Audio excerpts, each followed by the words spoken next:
So let's start with my trip from Cordoba. There is a large bus station in the city. I bought a bus ticket to Iguazu. I rode to the final stop and found a hostel there. Then there was a local bus to the falls. I've only been to the falls on the Argentina side. See the shorts and video Cordoba Iguazu. It's one of the most impressive sights, the most significant, dare I say it, great work of nature I've seen so far. By the way, Mercedes wanted to go there with her family.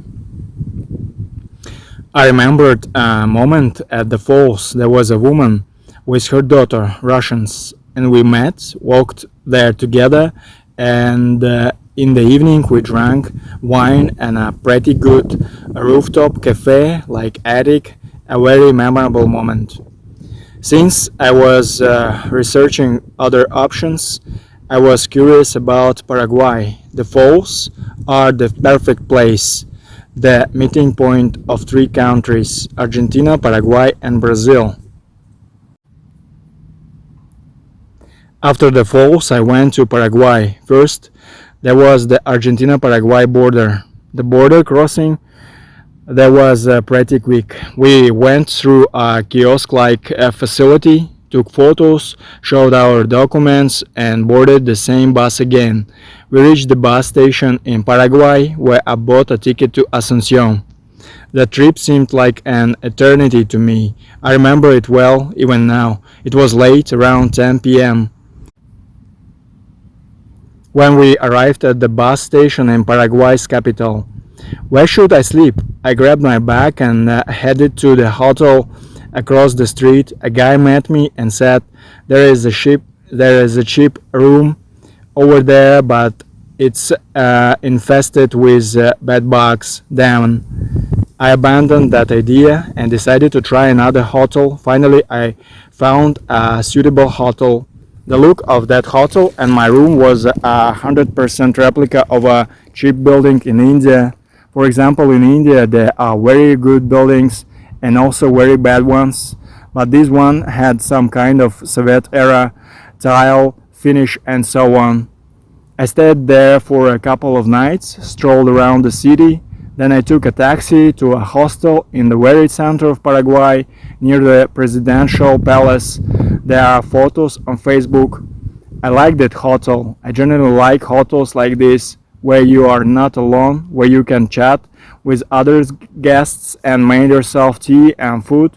I like in a room where you are alone, but you don't have a kettle or stove, and it's just you. By the way, the taxi driver was a girl or woman. We got to talking and she advised me not to walk around at night as they might rob you and not to trust the locals too much. Locals might gain your trust and then rob you again. I went to the immigration office and showed my documents. They advised me what I needed, pay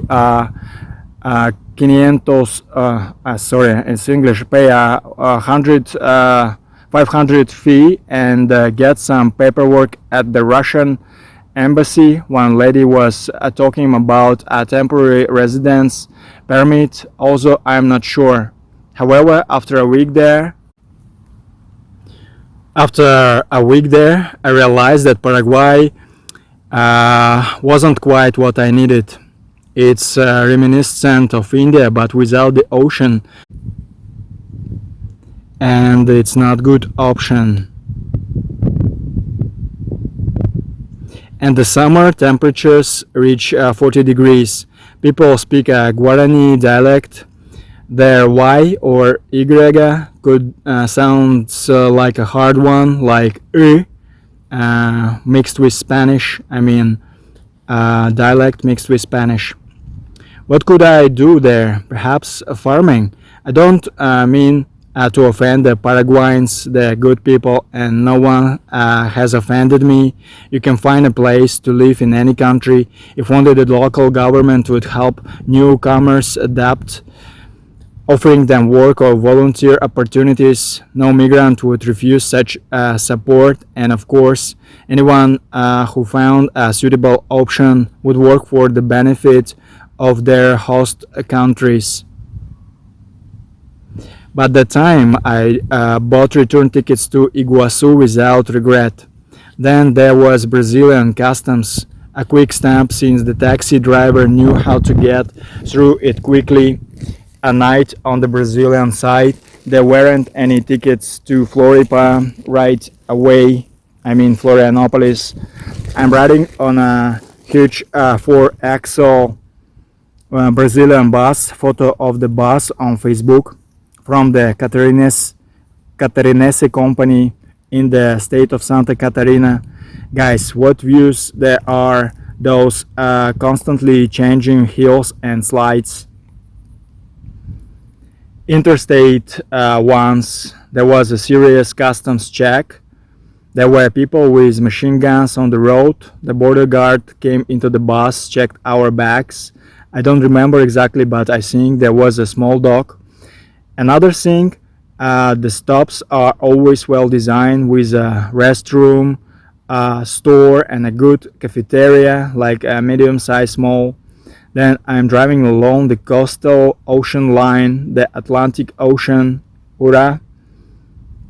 We crossed the bridge and ended up at the big bus station in Floripa.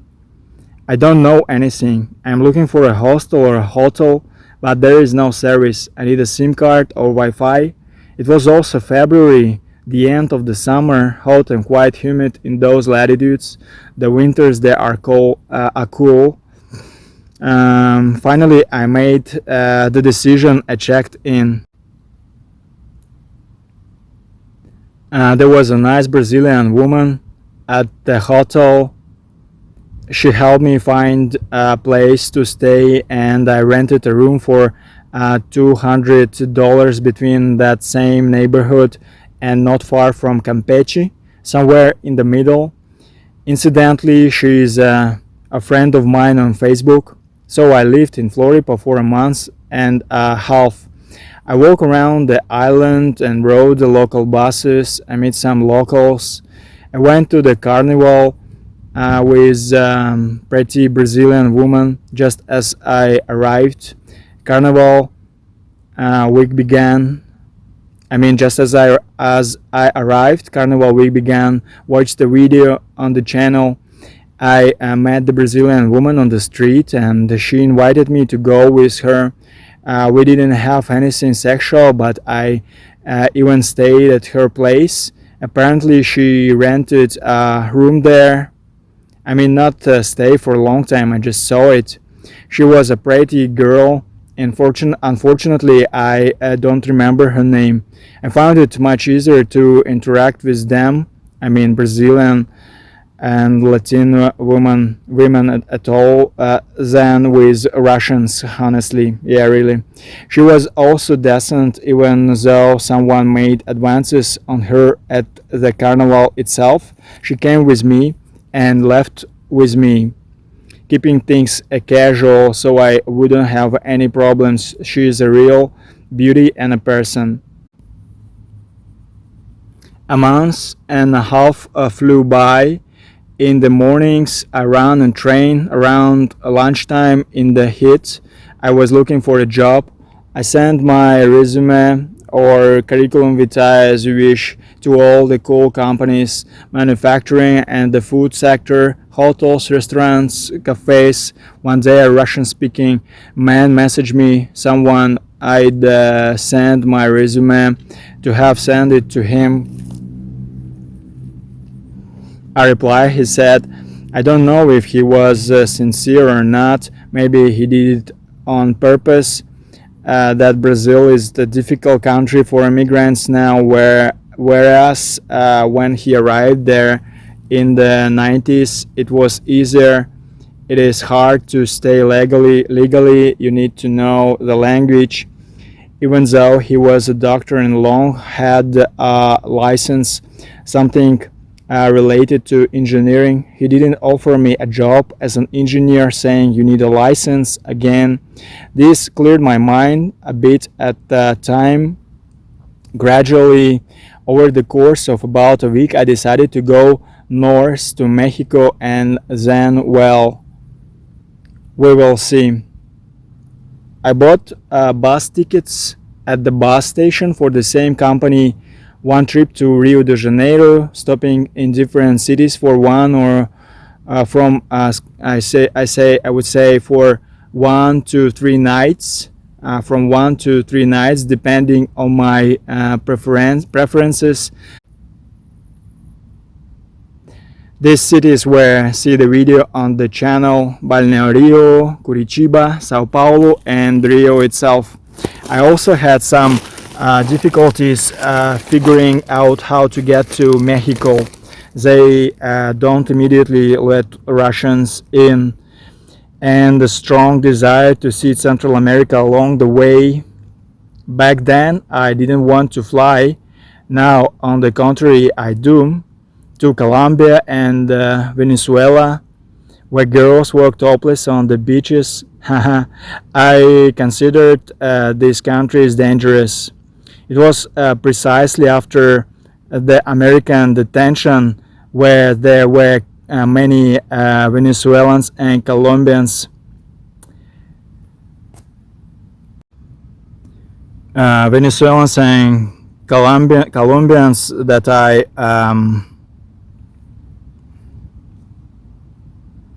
developed this desire. From Brazil, I had a layover in Bogota from Rio to Panama, but I caught a cold after spending the night in the cold airport in Rio and had no desire to wander around Bogota with a runny nose, and in Panama I was walking around like a zombie. It was a real quest to buy tickets to Panama, especially when services don't accept cards, and the manager at the travel agency is afraid to sell tickets to a Russian stranger, probably afraid of being asked questions from another country. So off we go. I really liked Balneario, both the unusual promenade with its high rises and the ocean farther away from the city beach. Then Curitiba, I don't have much time. I take a tour bus and ride on the second floor through the city, watch videos. Then there was Sao Paulo. It's a huge city.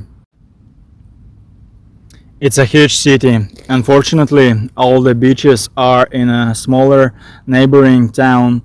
I saw Avenida Paulista and other places while walking around the city. When I was approaching Rio, I thought I'd arrived in the favelas or slum-like areas. It was almost the city center, and we were surrounded by strange, shapeless buildings with graffiti and piles of trash. At first, I wanted to take a taxi to the hotel, but it never showed. So what? I thought and walked. After all, the favelas outside the bus window, I thought they would kill me, but to my surprise, no one bothered me. I walked to the hotel without a problem. You might encounter aggressive people on the streets, but most of the time, everyone is friendly. In Rio, I visited the famous cone-shaped or pyramid-shaped church, Catedral Metropolitana de São Sebastião, the tiled staircase, Escadaria Celarón, the statue of Jesus Cristo Redentor, and rode the elevator up to Sugarloaf Mountain, Pau de Açúcar. It was very interesting, and many impressions stayed with me forever. I fulfilled a stubbender's dream. The main character of a 1931 satirical novel, Golden Calf, published in the Soviet Union. Read it, you'd like it, I promise. At that moment, I don't live in Rio, but at least I want to see Rio. I made only one mistake. I didn't take the helicopter tour of Christ the Redeemer I thought I'd be able to see the Statue of Liberty by helicopter in the USA. True, there is a Statue of Liberty in the New York City where my favorite fictional character Howard Rourke lived, but for me there was no liberty there. And anyway, I was in New York when they departed me, um, and it was nighttime, and I didn't saw Statue of Liberty. I also met Andrew, a traveler and investor in Rio. I learned about him from watching a video on the one of the Russian Brazilian channel. There was a conversation there about how a man who was visited many countries considers Brazil the best. And so I'm already on my way to the airport. I'm deliberately leaving out many small details in this story because otherwise it would be endless. I'm flying to Panama. In Spanish, I explain that I am a tourist, really. Brazil and South America, they're huge. Do you think there is a faster way to get to Panama without a plane? There were people in the American detention center who had taken this route and walked through the Panamanian jungle to cross the border. Then, also see the video, I traveled by bus through Central America, stopping a few nights in each country. First, I arrived in Costa Rica from Panama. I wrote a letter to one Russian there, but he didn't accept me. Then Nicaragua, where many European tourists come to see the Caribbean Sea and islands, as well as the island lakes.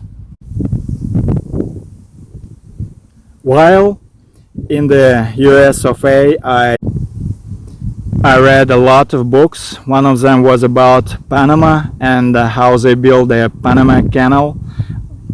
Why not build a canal in Nicaragua? It would have been so much easier. Maybe. I also read a book about Cuba. I think it was by Ada Ferrer, Cuba, an American History. What a wonderful country it is. Thanks to its geographical location, it allowed the Spaniards using the currents to export precious stones to Europe. But my story isn't about Cuba. Maybe someday. Why not? Then I stopped in Honduras, El Salvador, and Guatemala. I'd already spent 3 nights there and learned that the local bank, in Guatemala, doesn't service Russian citizens, meaning it's simply impossible to exchange money at an official bank only through private money changers. Then there is the land border with Mexico. I'd already applied for an electronic visa to Mexico while still in Brazil, but they wouldn't let me in and kept turning me away, assuming the visa was only for air traveler. Then there is the story with the Guatemalan cartel, the local helpers who took my money, saying that they would help me cross the border. It was all a lie. Back on the bus, this time to San Salvador. On that bus to El Salvador, I calmed down when a Guatemalan woman sat next to me, a beautiful girl. Her phone didn't have a charge. Imagine I'm driving back completely broken and upset. The bus is almost full, and the one who sits next to me isn't a sweaty old man, but a beautiful girl. She was working at some nightclub helping out her family. We started talking. The lights in the bus had already been turned off by then, and we just sat and hugged. This is how women save me. This is how I understand that life isn't over, it goes on. It's like the help of an ally, like a breath of fresh air on a hot afternoon, like a sip of fresh water after a tough workout. I spent 2 months in El Salvador. I went to Santa Ana for a week, see photos on Facebook and videos on YouTube. The first time when I was driving north, I had an hour in the capital of El Salvador. Then I managed to stop by the nearest store. It was a miracle. I noticed that everything there could be bought for dollars. A few years ago, this small country in Central America was one of the most dangerous. Everywhere, cartel members could steal and extort money, or they could simply shoot you or force you to shoot a random passerby. The new president there built the largest prison in the region. He rounded up all the gangsters who hadn't fled the country or been shot by the army and police. Even I, in the American camp, was afraid that President Trump might send me to that prison, as he did with Venezuelans and ordinary criminals collaborating with the cartels. At the time in El Salvador, I was thinking a lot about what to do next. I was working on YouTube and SolidWorks. I was looking for remote work opportunities on various platforms like Upwork and Fiverr. I was also trying to find ways to withdraw money from my cards. More precisely, I would say the goal was, if I got access to a good remote job, to withdraw all money from an aggregator site. Unfortunately, I missed the boat in Argentina. I didn't get a local bank card, and only then did I realize how wrong I'd gotten. I had Indian cards, but they only worked within the country and didn't even allow international transfers. Tourists can get a card in Brazil. So I realized that Central America is the most difficult region to live in with a Russian passport. There is a lot of US influence there, and of course there are sanctions. Also, everyone understands that these sanctions aren't aimed at the Russian government, but rather at ordinary people, often those who aren't decision makers. I would say victims of big politics like me. 2 months 2 months later, having rested, regained my strength, and gotten to know the new country, I bought tickets to Mexico. Incidentally, when I say bought tickets, I'm not mistaken about the number of tickets. You need to buy not only a ticket within the country you are visiting, but also one out of it. Often it doesn't matter where, as long as you have one to go to any other country. I did the same thing when flying to India. I had a ticket to Nepal for 12,000 rubles. When flying to Argentina, a ticket to Uruguay or Chile. I can't remember exactly. When I arrived in Panama, I had a ticket to Guatemala. Strangely, it was cheaper to fly to Guatemala than to Costa Rica. In short, you always have to spend money, more money. Back in El Salvador, I was on the Pacific coast, and yes, I swam there. I climbed volcanoes and generally lived there just like ordinary people trying new things. Finally, Mexico. I'm a fan. I'm a fan of Mexico. More precisely, at first, I was a fan of Carlos Castaneda and Don Juan, and then I'm an equally big fan of the Sonoran deserts, where they went together to seek the force. I arrived and got off the plane without any problems. Then rented a hostel near Alameda Park. I knew the name from Castaneda's book. It was rather strange that I was the last one of the plane in El Salvador, but that's not important. Then there was a problem. In 2 months in El Salvador, I hadn't seen a dentist, and now I realized I might end up in the US.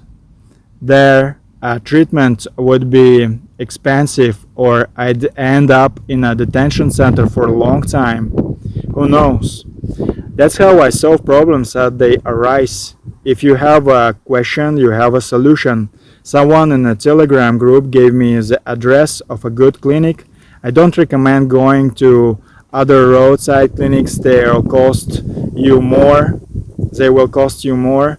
I'm hinting at the quality. If you need medication or an injection, regular pharmacies in Mexico, they are excellent. They even have a doctor. In the end, I got what I needed. Thanks to Stephanie, I lived there for 2 weeks. In the capital, I saw the churches near the Guadalupe Cathedral, the Zocalo, the palace in Chapultepec Park, and the Mexican History Museum. It was very educational, of course. This isn't the Sonoran Desert or quest for the Force, but maybe there will still be time to get there and travel around the country, not just stroll around the city. How, you ask, did I get to the US of A? I stayed at the hotel near Alameda Park. The next morning, I heard Russian speech in the kitchen. A man was talking on the phone and said, "Come, I'll take you across the border." Wow, I thought, and stopped thinking about anything else. Then I approached him and asked if it was all real. Yes, $1,000 at today's prices. That was just ridiculous. It was the end of May. In a few days, President Biden would close the border on June 4th. I talked to my new guide about it. Yes, don't worry. These laws are being passed, but it will take 6 months for them to be implemented, etc. There was some logic to it, but in reality, it was this border closure, that presidential decision, that ultimately led to my deportation, because the judge already knew what to say, and it didn't matter what I said. The law had been passed and was reflected in all the papers. Incidentally, she told me in court that after Russia, I could buy myself another ticket and fly to Argentina, but I still be deported to my host country, the country that gave me my passport. But I don't know that back then in Ciudad de Mexico, the money had been paid, the decision had been made, and there was no turning back. I knew I wouldn't be returning to Russia myself. The Akashic records told me it wouldn't happen. How presumptuous, haha. It was only at the end of that trip to the US that they took my life in their stride, sent me back to the country I left in 2022, leaving nothing behind. That's what maritime laws is, my friend.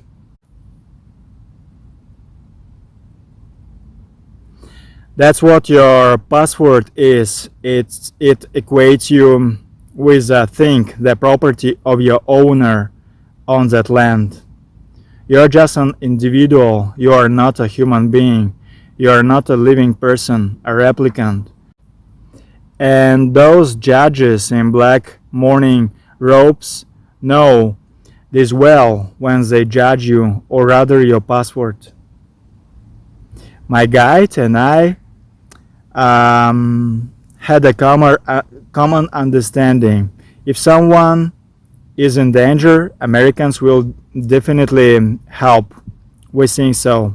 For example, in Mexico, as a red-haired gringo, I could have been in danger from the cartels.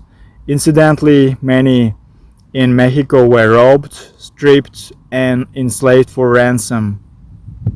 I decided to go all the way, taste my fate, and travel every road possible at that moment. As Socrates said in the film movie Peaceful Warrior, as Don Juan would probably have said, be wise in your choices and be willing to die for your actions. Death is a transformation. Death is a transformation. There is nothing sad about it. The sad thing is that most people don't live at all. When you are afraid, use your sword and cut your mind, this tunnel, to shreds. All regrets and fears live in the past or the future. Even if you get what you want, you still suffer because you can't hold on to it forever. You don't give up on your dreams. You give up control over what you can't control. Stop worrying about what you can't control. Life is a mystery. Don't waste time discovering it. Don't lose your sense of humor, especially about yourself. It's a gift. Nothing lasts forever here. There is constant change. Changes. I buy a plane ticket to Tijuana. What a word. Even now I understand that Tijuana means it's not fear that fills me, it's the awareness of life and death. That very day has come. I go to the airport, then I arrive at Tijuana. At Tijuana, everyone who didn't please passport control was placed in a special room.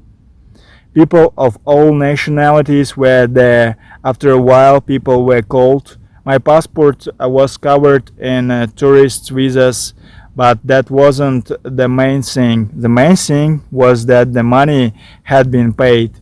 They asked me to book a hotel, which I did through booking. Then I went to a waiting car, a cartel man.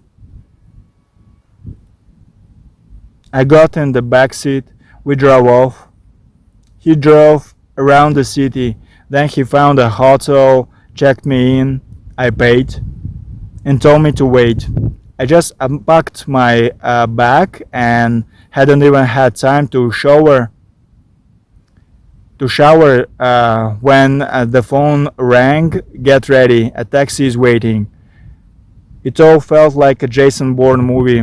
I got ready again, got out, and got into a new taxi. We drove to the mall. Then I got out, paid $10. I walk a bit for water. Another call. A car will pick you up. Okay. They arrived. I get in, and the man already has my photo. There are now 5 of us in the car. We drive along a country road. We go out for lunch. We are waiting for something. Then we get in and speed off at 150 kilometers per hour to some place. We get out again, and it turns out it's the final destination, not the USA yet. Go there. There was another car there, and people got out of it, and we heading in the direction we were told. There was a cartel man there checking people. He said to me, "Gringo." I replied, "Russo," and everyone laughed. Then we passed a stream and sat under a large spreading tree. It must have been about 2 p.m. Then more groups of people arrived: Latinos, Africans, Indians, Chinese, Caucasians. I was the only redhead. It's funny. I've traveled through so many countries too, and up here Everyone was equal, like in a bathhouse. Some were going to work, like the Latinos who were allowed to drive in to get a job, and there were people like me and Africans, Sudanese, who were fleeing the civil war in their country. We waited. They divided us into groups. The first group left, then closer to 9 p.m. we set off. It's June and the mountains are as bright as day.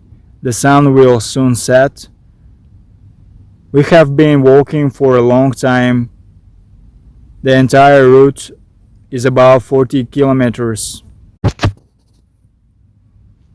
It takes about 6 hours at a brisk pace, but not right away. The first time everyone returned to camp, even the first group, because the observers I had saw either drones or helicopters or a group of soldiers. The guys accompanying us were armed with combat weapons, I can tell you that.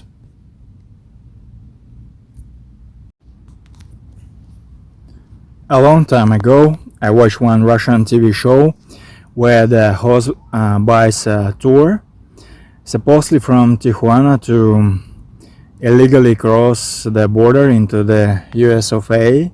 It's a well-conceived performance where you won't be beaten for real, where you won't be beaten by real dogs, and where the Mexican cartel won't shoot you down looking for money. You never know who's leading you. By the way, you don't know whether the local police will catch you as a lawbreaker. Hell, you don't even know whether the American police will catch you. All of this was possible, but even that wasn't enough. Then after the first attempt, returning to camp, we were waiting for something again. It was chilly, so I managed to take a nap on the ground. The others were warming themselves by the fire, and probably around 2 a.m., maybe 1, everyone set off for the last successful time. Imagine a caravan of 100 people slowly ascending the mountains in blinding darkness.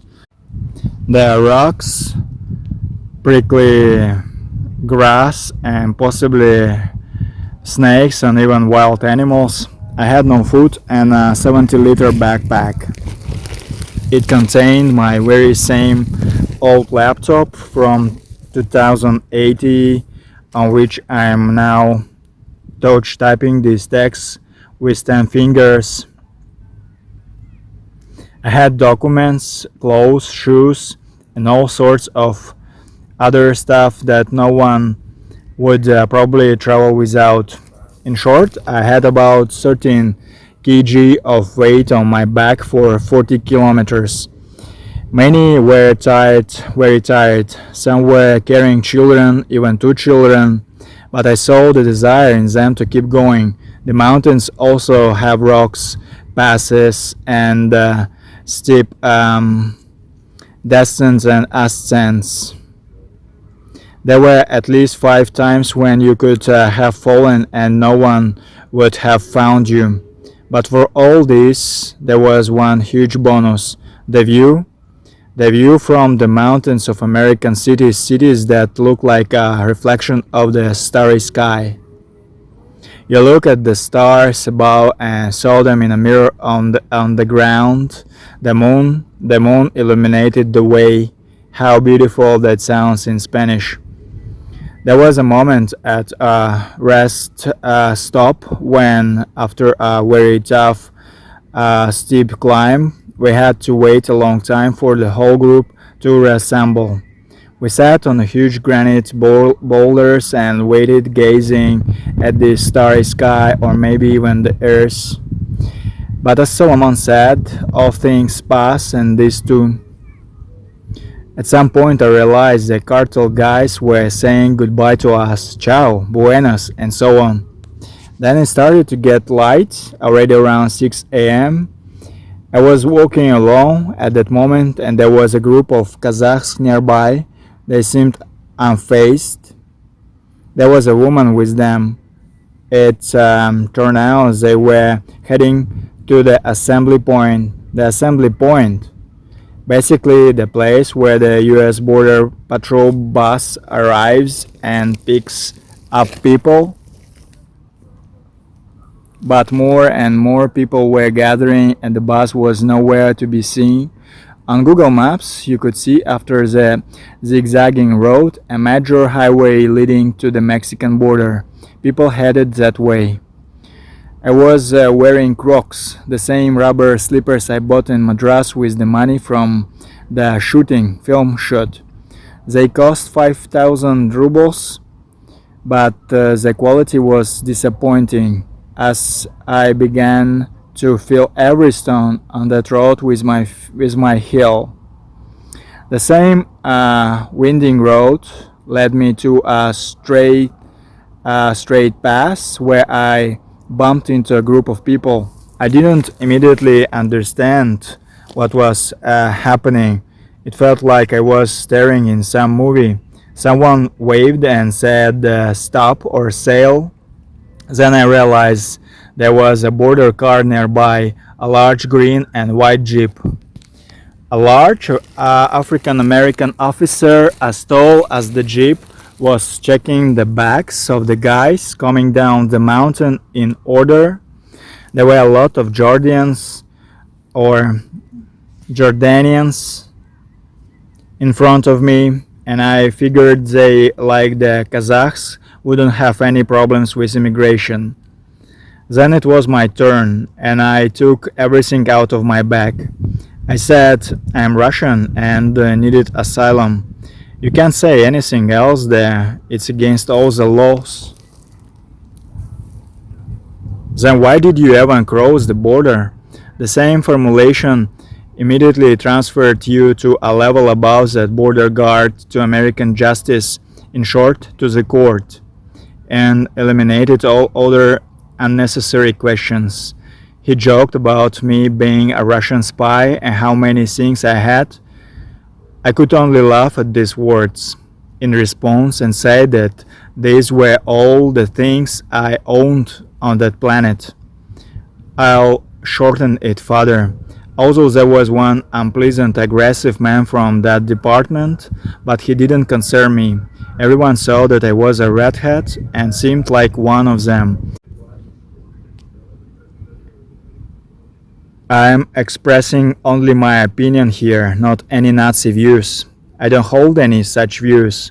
After the American camp, even more so, we are all equal like replicants. But the passport and politics changed everything. We were put on buses and driven to San Isidro. There, our fingerprints were taken and we were assigned numbers. Everyone was divided into several groups. There were a lot of people, and their border, a sort of border prison, couldn't accommodate everyone. Some were taken to another field camp not far from San Isidro, or to a neighboring town. It was a camp similar to a portable one, like small tennis or soccer fields. They inflate an outer wall. There, they stripped us, checked us, and recorded our tattoos. I have no one citizenship and some other characteristics. They also checked our bags. Next, we were placed in a sleeping compartment. It's a room hall, space for about 100 people.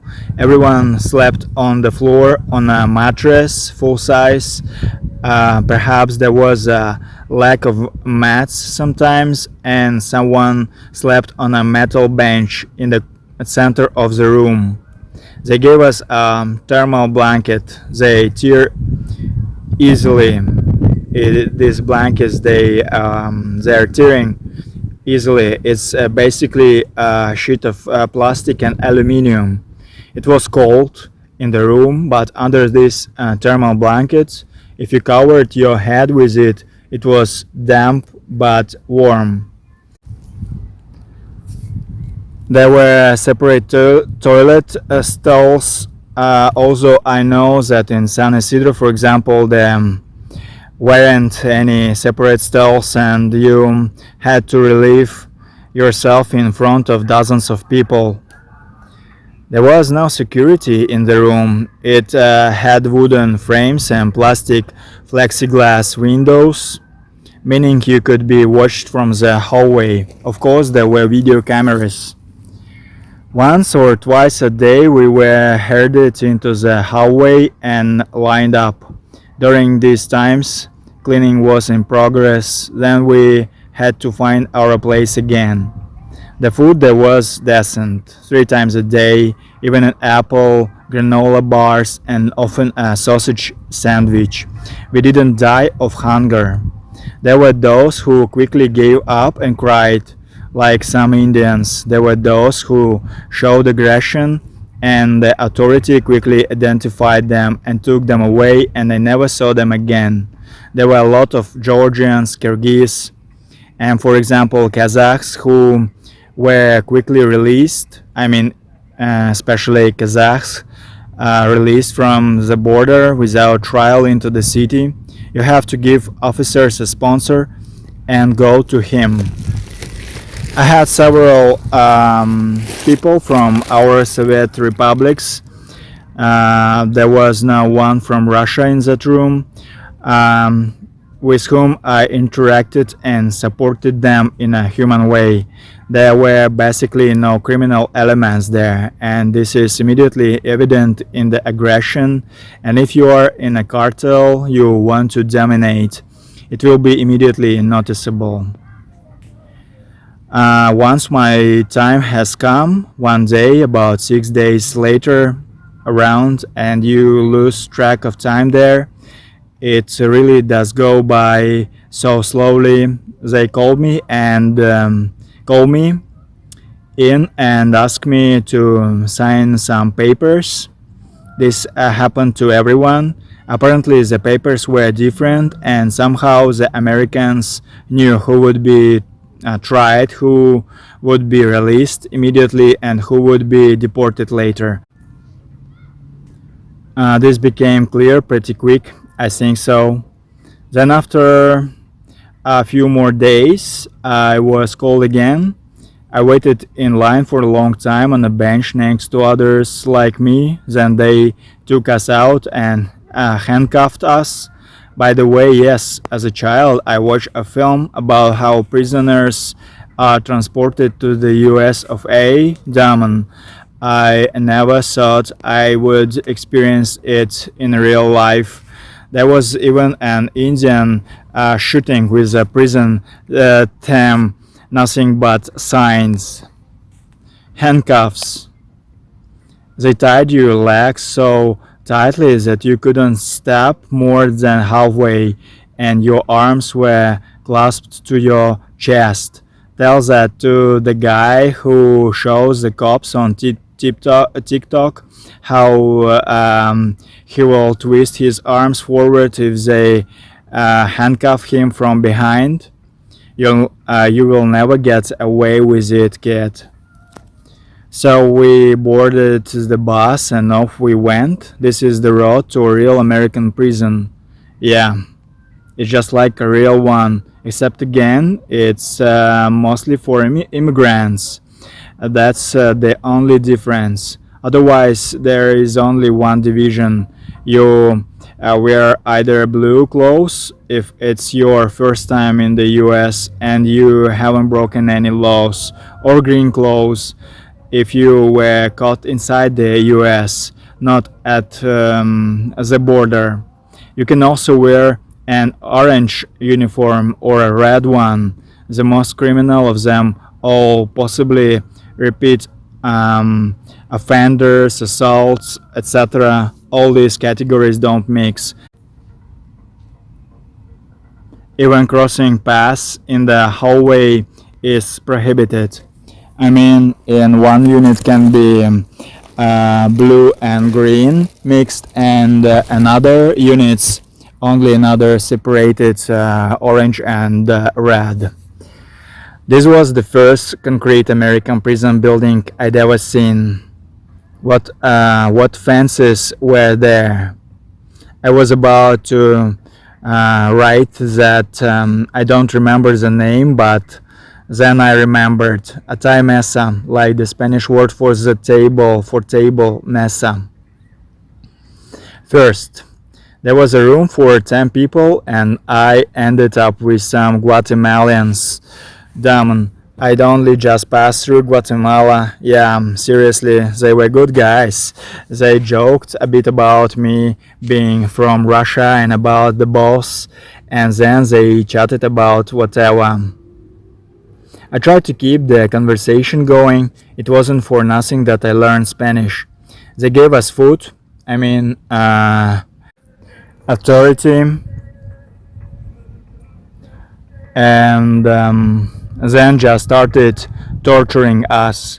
They left us to freeze in that room all night. The air vents were blowing a chill. I even tried to sleep there, sitting on my slippers. Others also subjected to the same treatment. It's part of the initiation, but many others knock on the doors and the torture stops. My Guatemalans and I were modest. Then they put us in 4-person cells, mixed us all up again, and separated us. I had an Uzbek in my cell. He was later deported too. He went to work for his son in the USA. Another Guatemalan and Mexican, I think. Then a few days later, they transferred me from the 4-person cell to a larger unit. Apparently, after the first doctor's examination, there was a quarantine. The larger unit didn't even have doors on the cells rooms. I mean, there were enough toilets, closed stalls. There were good sinks and a games area like ping pong and tables. Everything there was civilized, new paint, just no frills. I immediately met many Russian speakers, but as soon as the guard announced light out, rumors spread that we were being moved. It's all true. We were taken at night purposely to bring our rhythm, to reduce our energy, and we're getting ready to go to another state. They take us out, give us clothes, try on some things, and feel them out. In the morning, they put us on a plane, first on a bus, in handcuffs, and off we go. Girls, boys, some of the girls are crying. Yeah, the pleasant dream of a free America turned out to be completely unfree in the American detention center. They bring us in, take us out, search us again, put us on a bus. Now it's Colorado, and this is Denver. All detention centers are divided by their party affiliation. This one belonged to Biden, I think,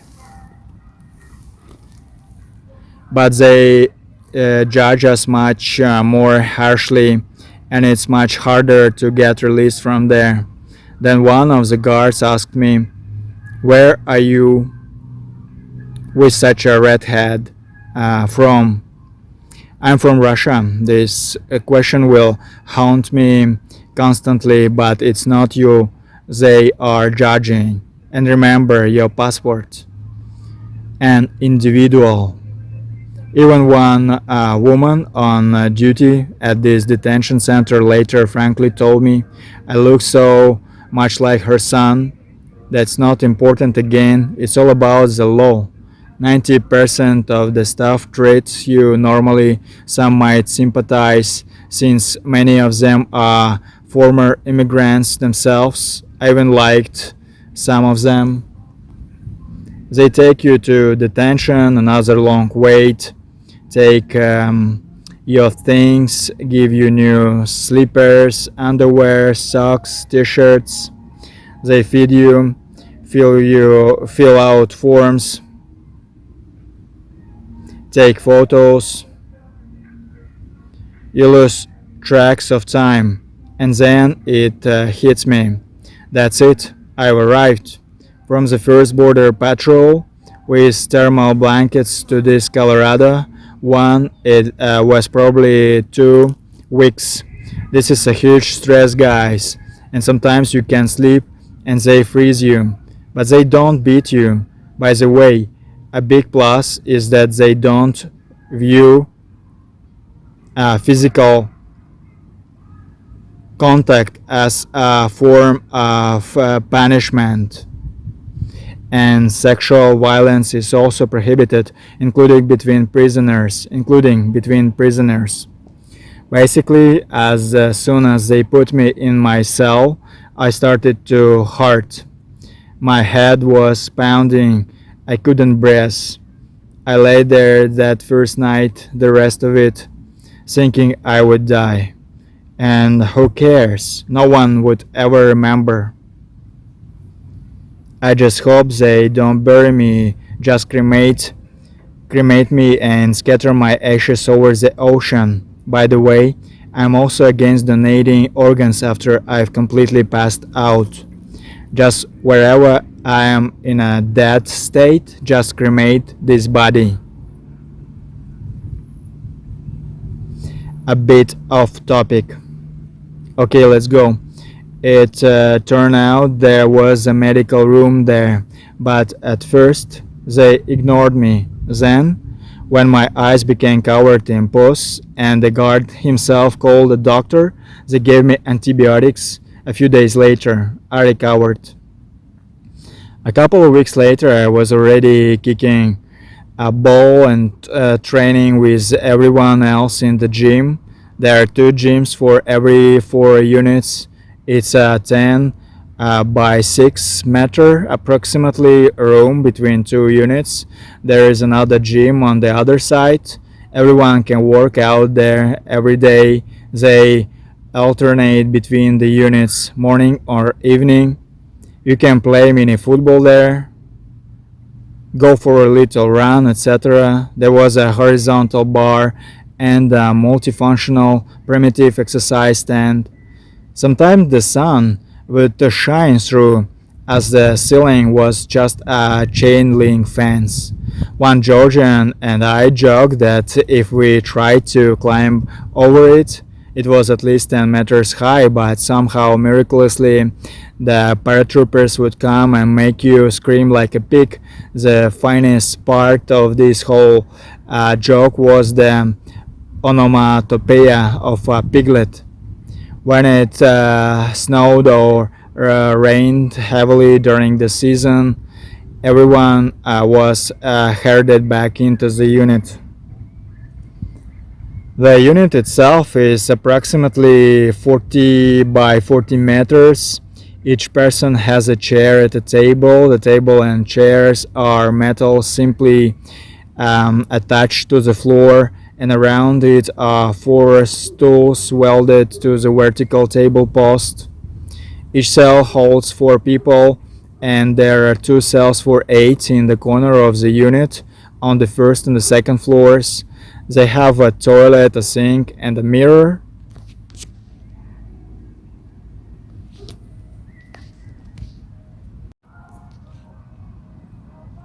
Everything is metal and vandal-proof. There were 4 more bunk beds welded or bolted on the walls. There was a large window in the door. Some higher security facilities don't have windows or they're small, but there were some concessions for migrants here. They weren't murderers on rapists after all. We sometimes had to look out those same windows at the unit all day when no one was allowed out. There were occasional inspections throughout the facility. Sometimes someone screwed up and everyone was punished. Sometimes someone actually escaped. In fact, American detention center cost a fortune. They pay $150 a day for each detainee, and if they seek medical attention, $300. I haven't seen the figures in the reports, rumors about, just rumors. Count them. There are about 100 such places in the USA, maybe, who knows. I really didn't. I don't. And each one holds 1,000 people. I think it's a good business. That room wasn't my last.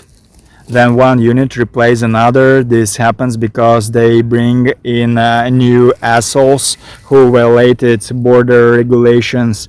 Some are released or deported. Something is always happening there, just like in Peace Warrior movie. There are never any ordinary moments. Something is always happening. They have to compact and prevent the flows from crossing to reduce the spread of diseases and information. There were 12 large units, each with 80 replicants and smaller ones, including 4 females. I entered on June 6, 2024, like 666, and left on April 21, 2025. I lived there for 11 months, almost like in Argentina. 6 of those months I worked in the kitchen. I knew pretty well who was where. From the very beginning, there were 3 Russian speakers in my unit, including me. One was Tajik and the other Kyrgyz. The Kyrgyz had been in Aurora. That's what the detention center was called for a long time before I was brought in. The Tajik was also, like me, a newcomer. So we were slowly starting to get the hang of things, realizing where we were and that it was going to be a long time. Incidentally, the Tajik had a wife. She was also sent to Aurora. Sometimes they were allowed to go on dates. Sometimes there was football at the stadium, but very rarely, not in winter. Due to the poor attitude of the person in charge. The local caretaker, whom everyone called case manager for some reason, haha. We were fed 3 times a day at 7 a.m., 12 noon, and 6 p.m. They brought us large plastic carts, like a cabinet on wheels. They had plastic trays with divided compartments. They mostly held beans, rice, bread, steamed vegetables, a few fresh herbs, and a cutlet. Once a week there was chicken slack. If you work in the kitchen, you'll be eating the chicken every shift, maybe 2 chickens. By the way, it's pretty good there since there is no other food available. You could illegally eat peanut butter and steal an apple. Then they won't give it to you if you don't take it yourself. They won't give it to you if you ask. That's not allowed. In the kitchen, I mostly talked to a Belarusian guy, Haitola. He was released to the US. He won a case against the regime in his country. I'm happy for him. It was really tough for the guy. At the very beginning of my days in Denver, I knew nothing about courts, lawyers, or cases. When I came in from Mexico, I thought they'd let me go. The trial could be in 2030s in the USA, and by then I'll have earned some money and flown off to, say, Thailand. That's how I thought. Of course, I didn't rule out the possibility of staying. I even sent short forms into the world about opening a restaurant in the US and so on. But I'm not crazy and understood that the chances of these were minimal, perhaps even a single digit percentage, more like a miracle, which is all I believed in. I had $300 when I arrived. I then spent it on snacks at the prison commissary over many months. So, from a Belarusian, at the very beginning, when I first went to the local library to borrow books, I learned about those very same courts, lawyers, and cases. I met a Belarusian at that library. He opened my eyes to detention. It was very unexpected. I also learned some information from a Kyrgyz. I had no desire to sue for anything. I didn't have money for a lawyer, and I didn't even have a sponsor, someone who will vouch for you in the US. But the system thought otherwise. It wanted me to say something. I had to do something. And also, if you come to court and say, I was wrong, I don't want to sit here, I want to go home and cry like a girl, or not like a girl, but now out of resentment towards everyone and anger towards such a naive asshole like you. I want to go home, even to any hell you came from, even the last village of Africa or Antarctica, haha. They won't let you go that easily. I don't know who decides this, but you'll sit there until they decide to buy you tickets and summon you to another court hearing to confirm your testimony. And even after that, you could wait 6 months for the tickets to be redeemed. Or, of course, they could have bought them earlier. People sat there for a long time as if they'd done something terrible. Damn, I don't want to lie, that's how it happened. I heard someone sat there for 2 years. Yeah, it's too long. Sometimes it could be more faster. Then again, everything ends sometime, and this did. There were often conflicts in the unit. Someone would start a fight, and the participants would immediately be relocated, housed to other units. After all, there were 80 people, and all of different nationalities. Sometimes I had to help translate into Spanish or English for the guards. Incidentally, most of the guards were former migrants themselves, but had received US passports. They had good wages and social security there. I think a true American wouldn't be able to witness how migrants are held in prison, especially otherwise normal guys who mostly fled problems in their home countries. There was also an Uzbek in my unit. I'll be honest, I'd never interacted with people from the Central Asian former Soviet republics before. The most I encountered them was at a mall or a store where I often worked part-time as a student and later on displaying merchandise. But here I had to, because you never leave the unit. Everyone is like one family. I learned a lot from the Uzbek. about religion. We often talk, including about Islam, about life in his country, about the people's principles, and about cultural peculiarities.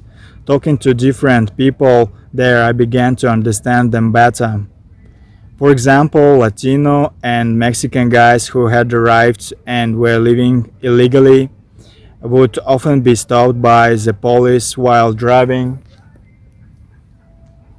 One guy got drunk and ended up in a detention center with a 3-year sentence.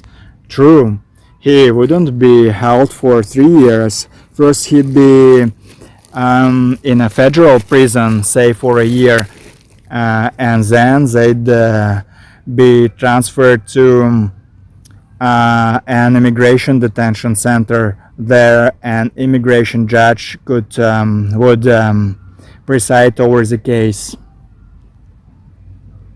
There were a lot of Venezuelans there. They were generally good guys. Quick-witted and energetic. As I understand it, the attitude in the States was, come here, there is enough room for everyone, especially with Venezuela's domestic politics. Many people came. Then the rules changed, and the Venezuelans are also to blame. Gangs were forming in the USA. There was even a story about a gang in Denver. About a gang in Denver, I think, taking one condominium hostage and declaring they would now be collecting utility bills. I can only say that I heard. I didn't see it myself, but there is no smoke without fire. Some of them are ordinary people. Others are trying to live by their own rules. One time, some guys from another unit moved in with us. Lots of Venezuelans, Iranians, and even one blue-eyed guy. At the time, and generally speaking, I just minded my own business. I don't pester anyone with questions. I developed a kind of internal schedule. On Saturday mornings, everyone sleeps in, which means I can run around and exercise. Also on another free day, but in the evening, everyone watched TV series on TV. There were 3 TVs on the walls, and I'll go to the gym to work out.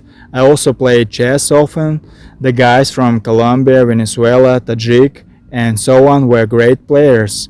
I read about 20 books in English about Panama and Cuba, the Adventures of Gray Man, and others. I also like the chess book, The Eight, the same eight about the secret, to longevity hidden in code. I played table tennis. There were some very good players. Also, on Sundays, anyone could go to the local church, a small room where a Mexican pastor would come and read Sunday Mass. Later, a local Denver pastor would come who would pronounce Spanish sounds funny with an American accent. Of course, most of my time was spent working in the kitchen, at least 8 hours a day. Briefly, there were large pots for preparing the main dishes, as well as a conveyor line. When everything was ready, the guys would stand behind this line, essentially a long table, and serve the dishes on trays. The trays were placed in carts for transport to the units. Most of the time was spent washing the trays after meals. After all, there was breakfast, lunch, and dinner, and we worked in double shifts. So it turned out he was Romanian. This guy with the blue eyes is strange, yes. Romania just joined the European Union, and he just needed to apply for a visa. We spoke a lot in English, and it was also interesting to learn about his life and worldview. By the way, I remember the finest moments were in the kitchen. A Belarusian and I were teaching a cheerful Chinese guy Russian vocabulary. I mean, swear words, basically. It was really funny when the Chinese guy kept saying these words to everyone. Guys, if you ever go to China, and I'm sure he was deported, don't react rudely to this Chinese guy. Just have a laugh with him if he tells you to go to you know where. There were always a lot of Chinese that working in the kitchen. They're generally hard-working people, but they also eat pretty well. Haha. One time they brought a Venezuelan guy in red shorts to our unit as if he were a criminal. In fact, he'd been taken in the US and the ISIS thought he'd done something, but he was clean. The guy was quick and often energetic. You'd think he really was a gangster. And then in the evening, we were sitting with him, chatting in Spanish. Of course, I often had to ask him to repeat himself, and in some Venezuelan provinces, the dialect is so thick you wouldn't understand anything unless you lived there. And we were chatting, keeping the Chinese guy and the Georgian guy awake. And he told funny stories about his life in the US and how he even got there. It was interesting and fun. Then, in the spring, all the Venezuelans were rounded up from the detention center and taken somewhere. Rumors circulated that they were being prepared to be sent home, but through a prison in either Cuba or El Salvador as a deterrent. They are held there for a while and then sent home, showing them these people that things could have been worse. I don't want to turn this video into a series. There was a lot more, both interesting and less so. But briefly, I told you about my life in the US. Of A, then came that day, that very day, and I was deported. The night before the deportation, a German with Turkish roots was brought into the room. That morning at breakfast, I learned there were two of them. After leaving the USA for a fiesta in Mexico, it was Easter when they returned to the US. They were detained and taken to Aurora. The ICE said it was a hotel and they would only be detained there for a day. It seems their stay in the country had expired. That Turkish German advised me to name one of the detention videos Hotel Colorado. Haha. Then I completed my circumnavigation and ended up back in Russia via China in Moscow. And considering I have nothing in Russia, I decided it would be cheaper to start where I was born, Izhevsk. It's a medium-sized city in Russia with a population of 600,000 people. It is famous worldwide for being the place where lived Kalashnikov and for producing a rifle bearing his name. But ordinary people live there and they don't keep Kalashnikovs at home, much less carry them around the streets. Even if you work at a factory like that and decide to steal even the smallest part, you'll likely not only be fired but also jailed. Izhevsk is actually the capital of the Udmurt Republic. It's like a nation state within another. Russia has many languages and national republics, For example, Tatarstan, Bashkortostan, Chechnya, Karelia, and Yakutia. And people there speak not only Russian but also their national languages.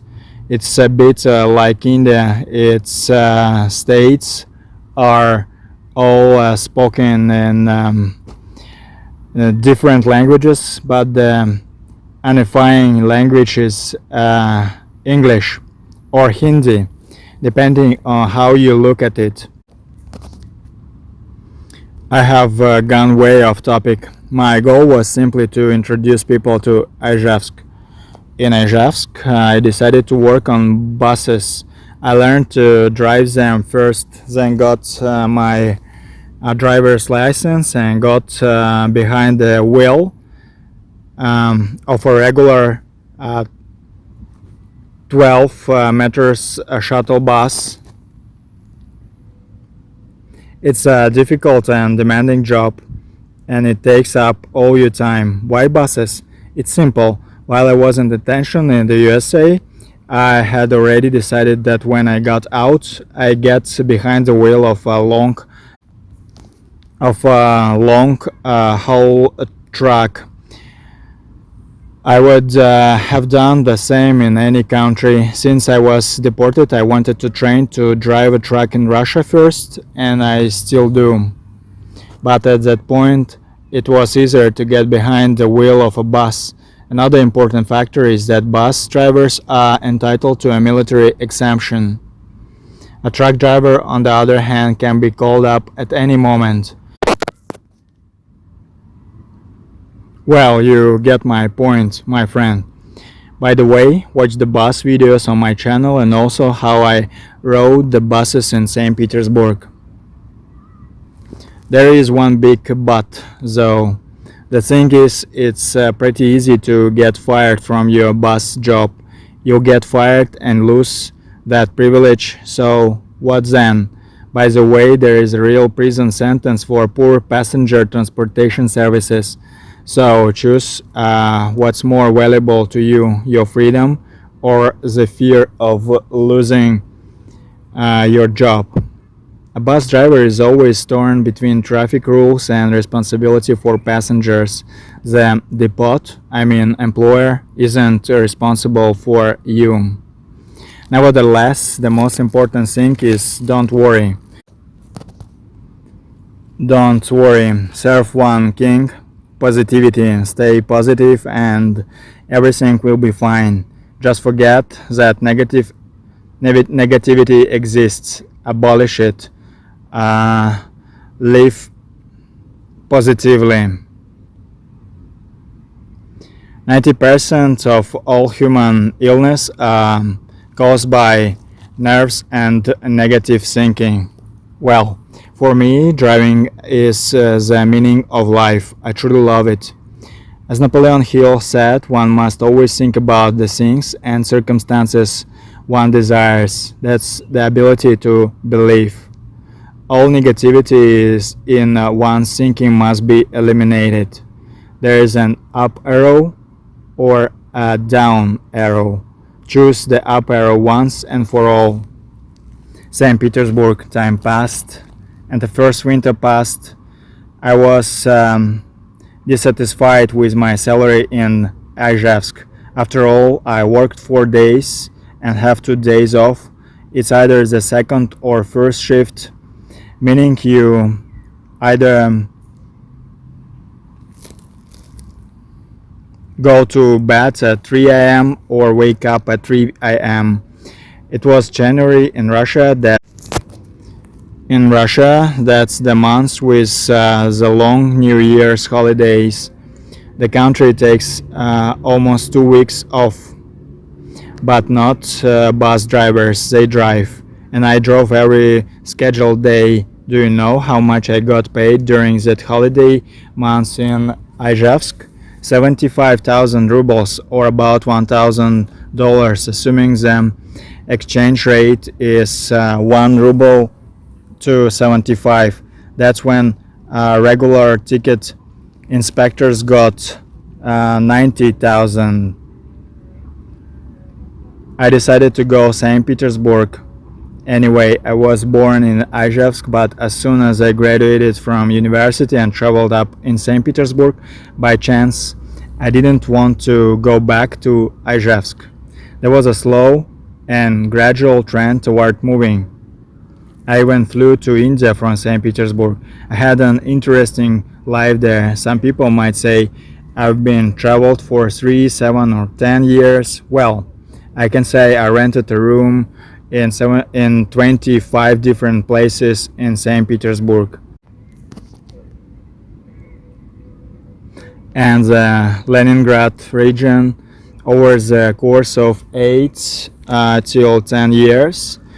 I was constantly traveling to Ijevsk on business once a year and then back to work. At certain points in my life, St. Petersburg saved me. That's when I began studying and listening to Carlos Castaneda on the advice of a colleague at work. A good man, you see, the force itself will provide a teacher or a hint at the right moment. Attending a Lutheran church and communicating with a pastor whose influence I felt even from India, and only later did the connection weaken. By the way, watch the video about Diva Ostrov Park on Kristovsky and my trip to Gatchina. Gatchina is a whole other story. My journey to St. Petersburg began in Gatchina. I used to work there, and that park was simply a promenade or a training track. Today it's closed and they are charging an entrance fee. There is also a video of me traveling to Orenburg then to Kazakhstan. I decided to go there because the engine of my St. Petersburg bus fell out of its mount,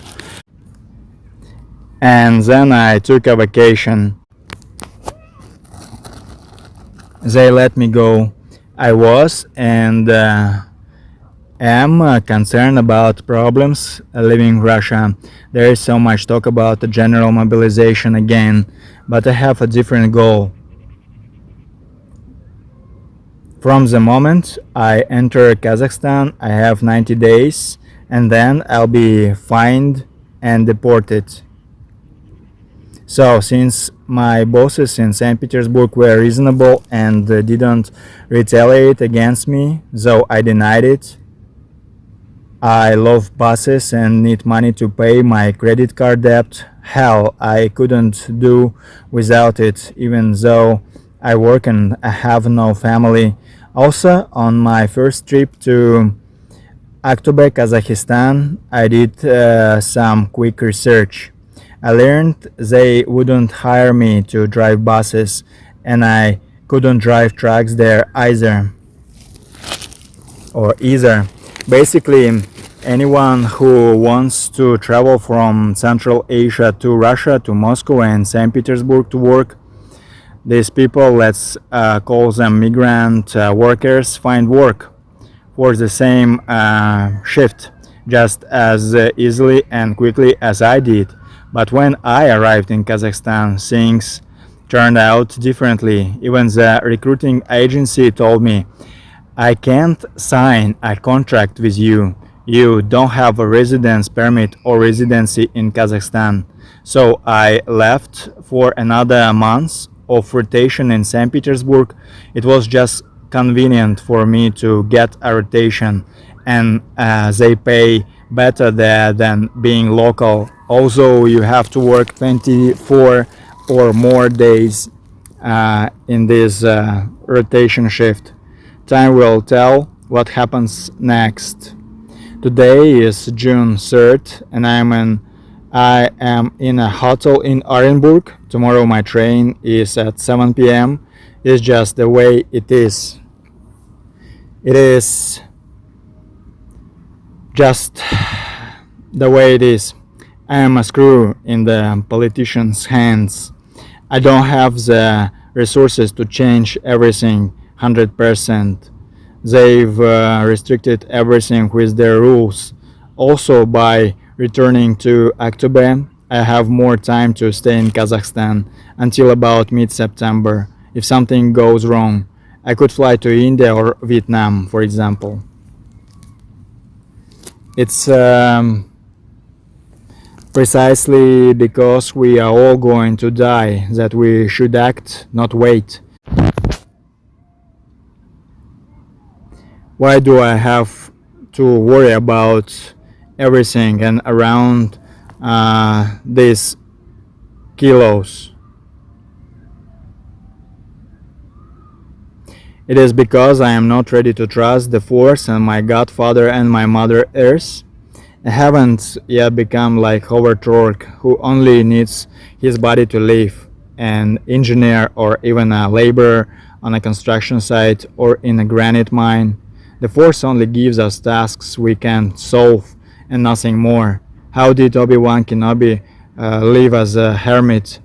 An example from Tsarist Russia, how did hermits like Seraphim of Serov live in the forests? People live in forests in Canada or the USA or even in Russia among the bears. I also think of the TV series Shogun about an Englishman in Japan, far from familiar civilization, who immerses himself in Japanese culture.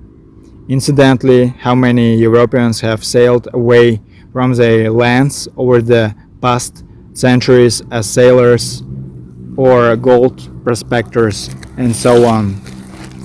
I clearly understand that 2026, I mean this year, that this may be my last chance to change my destiny. I'm not afraid of this. It's inevitable, and it's just a transition. Almost all of us will die, except for those who have learned to conquer death like Don Juan. But that's okay, time can be stopped. The crisis on the big island is primarily ideological or spiritual in nature. It's going to last for 20 years or more. I don't have that much time to wait. Besides, I want warmth and life by the ocean.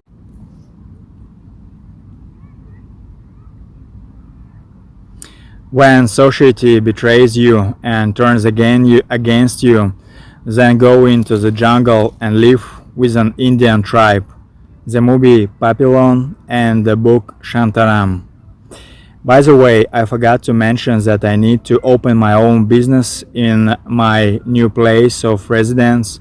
This way, I'll integrate faster, pay taxes to pay for my own insurance, and perhaps expedite my permanent residence permit and passport application to quickly integrate into the life of the new country. Right now, I don't have a super goal, I just want to live freely as I can. I want to and I have to work wherever I can. The world needs goal-oriented people who know what they want and stick with it. My grandfathers didn't rely too much on anybody and sowed and soiled themselves. A man reaps what he sows. This requires discipline, persistence, and consistency, more important than talent.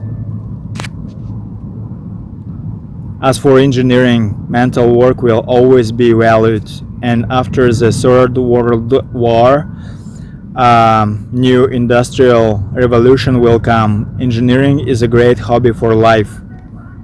Working with your hands will also be valued. For example, a good cook can work on a ship, in a restaurant, on a hacienda, or as a personal chef.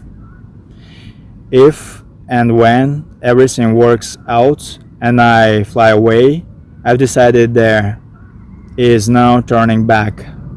No bridges, but I've already learned lessons like this about the USA, and the main thing is not to repeat my mistakes. Of course, I won't try to live in the USA again. After this, my thoughts are completely clear. It's a good thing I had no problems entering Russia, and some people, after deportation, might even be sent to the front lines. I mean, to the war. When you think about this civilization built by humans, you actually want to leave the system, that very civilization, the Matrix. Is it even worth trying to fit into such a system looking for work in big cities, in any country, when you can live and live independently? Find a place for yourself, build a house like the video from the Vietnamese jungle, a bamboo house, your own pool, surrounded by fruits and leaves. At first, it seems crazy, some kind of hyped up tourism, but maybe I'll get used to it. As for Russia, I think every day about leaving this old world or whatever it is they have. I will live forever. If my masters try to bring me back, I'll do something very bad, I warn you honestly. Apparently, in the next 10 years, mobility and non-attachment will save us, as well as diversification in work, possibly radically different positions and finances. Henry Ford had neither education nor capital. If you don't abandon all beliefs and convictions, life will always be the same. Know what you want and that you can have it. The earth and God are looking after you. If you fail, see defeat only as a challenge. Keep trying. You can always do anything you believe in. I want to live by the ocean in my own house. I have a motorcycle and a car. I have a family, a wife, and 2 children. I have my own hotel and restaurant. And in the evenings, I have a hobby, SolidWorks. I am ready to work hard. I am grateful to you, Lord, for what I have. Express gratitude even before receiving it, and send thought forms of your desires into the world. Indeed, your thinking is the only thing you have 100% control over. I share my success with others and help them achieve their success, said Napoleon Hill. He also said that the only limit is in your mind. Create a habit of doing more than usual. Become indispensable in your profession. Be proactive, don't react, act. Don't procrastinate, don't put off until tomorrow what you can do today. It's like a farmer who always takes risks, but if he plants more, he gets more results. Sometimes you have to do well and not expect payment. This moment. A warrior doesn't give up what he loves. He finds love in it. He doesn't need perfection or victory. On the contrary, complete vulnerability is courage. Going there it's scary. By the way, how does Jack London wrote about in his Canadian stories? My favorite is The Call of the Wild. They took risks. A warrior acts, a fool reacts. There is no beginning or end, only action. You understand. That's why it's pointless to ask me if I regret leaving everything and flying away the first time. I lived more moments in those 3 years alone than in all the previous years. And how many more could there be? Let's continue our journey, my friend. Let's travel further. Life is a journey, not a destination. The journey makes us happy. Where are you here? When are you now? Who are you this moment? Thank you all for watching. May the force be with you, and if you like, you can support me on YouTube, Boost, or Patreon. You can read the transcript of this video on my Facebook page. Bye.